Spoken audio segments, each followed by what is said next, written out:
Bonjour, voici notre vidéo, celle qui vous expliquera notre quatrième cadran, c'est-à-dire le cadran sur la création et la gestion d'une équipe. Voici.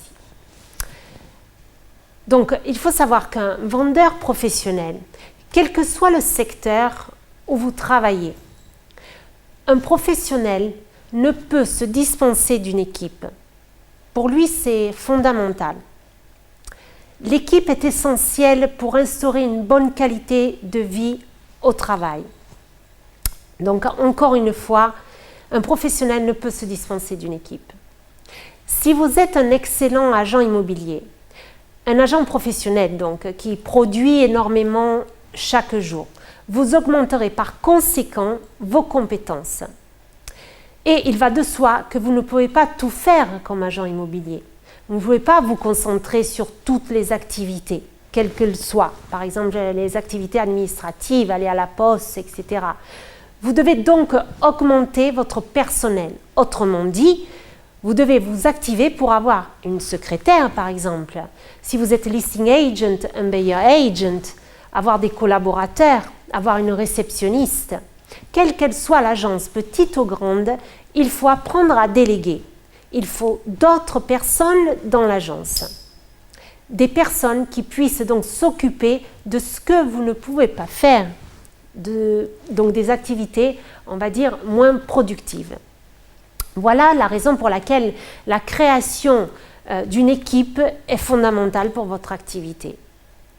Vous devez apprendre à déléguer certaines tâches. Parlons par exemple de la gestion de l'environnement et du contexte de travail.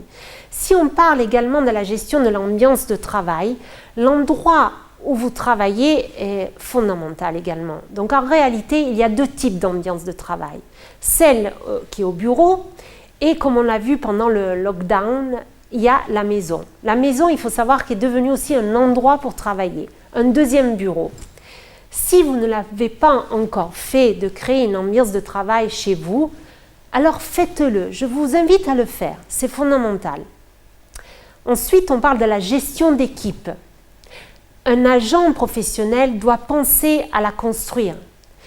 Vous devez penser à construire une équipe. Un professionnel, doit savoir motiver, dynamiser et mieux collaborer avec ses collaborateurs. Il doit mieux communiquer afin d'avoir une prise de décision intelligente et un travail d'équipe efficient. Qu'est-ce qu'il doit faire un agent? Un agent professionnel doit penser à la gérer cette équipe. Gérer une équipe en adoptant un management stratégique est en effet un moyen efficace d'atteindre les objectifs de l'entreprise. Donc un autre facteur important, les motiver, leur transmettre l'envie de travailler, l'envie de produire. Un agent, s'il est responsable, il doit savoir que les gens aussi veulent faire partie d'un projet. Ça, c'est un autre facteur très important. Partagez avec cette équipe, vos projets. Donc, vous devez lui transmettre votre projet professionnel, également votre projet futur. Il doit avoir un moyen d'échange, une confiance, on va dire, réciproque. Si vous avez un projet, n'hésitez pas, faites-le, partagez-le, afin de travailler en synergie dans le but de réaliser des objectifs et des missions communes. Si vous avez donc, je le répète, un projet pour votre équipe, cela ne peut être que bénéfique. Donc, faites-le. Une chose aussi importante dans le savoir, le fait de savoir déléguer, évidemment, il faut savoir à qui vous devez déléguer. Pour piloter par exemple une équipe, cela suppose une compétence organisationnelle. Il faut d'abord clarifier la méthode et la répartition du travail, donc à qui vous devez déléguer. Comprenez l'organisation du travail de chaque collaborateur dans l'optique de coordonner le personnel par un management stratégique et agile. Si vous avez des responsabilités qu'il faut être capable d'assumer et parfois de déléguer, tout faire tout seul, c'est impossible. Donc mieux vaut apprendre à faire confiance et déléguer certaines tâches pour votre bien et celui de l'entreprise.